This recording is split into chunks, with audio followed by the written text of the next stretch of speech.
नमस्कार, जनसंपर्क टुडे में आपका स्वागत है। दिन भर की खास खबरों के साथ मैं हूं देवेंद्र रोगारे। आइए नजर डालते हैं आज जिला प्रशासन की महत्वपूर्ण खबरों पर। केंद्रीय कृषि मंत्री श्री शिवराज सिंह चौहान ने बुधनी तथा रेहटी में आयोजित कार्यक्रम में 82 करोड़ रुपए से अधिक के विकास एवं निर्माण कार्यों का लोकार्पण तथा भूमि पूजन किया। इस अवसर पर उन्होंने कहा कि प्रधानमंत्री श्री नरेंद्र मोदी के नेतृत्व में देश और प्रदेश का तेजी से विकास हो रहा है। उन्होंने कहा कि किसानों का कल्याण प्रधानमंत्री श्री नरेंद्र मोदी की पहली प्राथमिकता है। केंद्रीय मंत्री श्री चौहान ने कहा कि स्व सहायता समूह के माध्यम से महिलाओं की आमदनी 1 लाख रुपए से अधिक करना है। प्रधानमंत्री श्रीमान नरेंद्र मोदी जी के नेतृत्व में पूरे देश के किसानों की सेवा करूंगा, गरीबों की सेवा करूंगा और मेरी लाडली बहनों की सेवा करूंगा। कृषि के साथ साथ मेरी बहनों लाडली दीदी वाला प्रधान भी दे रही है। किसानों के कल्याण के लिए कई कदम उठाए। किसान भाइयों, अभी आपने देखा होगा प्रधानमंत्री जी किसानों के बीच खेतों में गए। हमने कहा किसानों के साथ कार्यक्रम होंगे तो ऐसे मंच और पंडालों में खेतों में ही कार्यक्रम होंगे। उनके साथ बात चर्चा धरती से जुड़ते, जमीन से जुड़ते। खेती में उत्पादन अगर बढ़ाना है तो नए बीज चाहिए, अच्छे बीज चाहिए, ज्यादा उत्पादन देने वाले बीज चाहिए।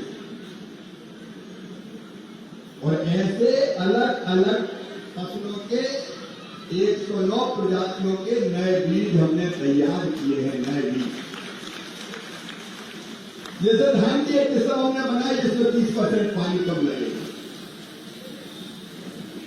बाजरे के बीज तैयार किए जो 70 दिन में ही आ जाएंगे।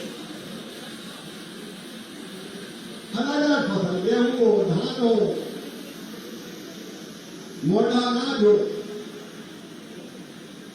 आम की एक वैरायटी तैयार की जो रंगीन होती है, देखते हैं जिसको दुनिया में एक्सपोर्ट करना है हमको। दुनिया के देशों में आम की मांग।